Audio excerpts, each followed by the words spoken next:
ভীষণ সহজ। প্রথমেই সিকিউরিটি স্ক্যান, ওখানে একবার বুস্ট করে নিচ্ছি,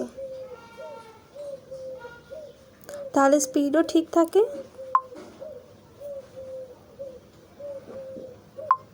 আর একবার ক্লিনারটা করে নেব, তাহলেই হয়ে যাবে।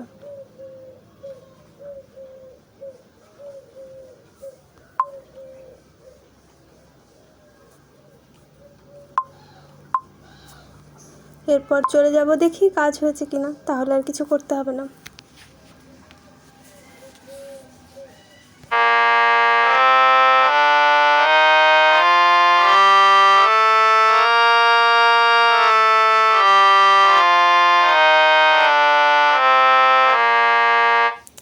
দেখলেন খুব সহজেই হয়ে গেল।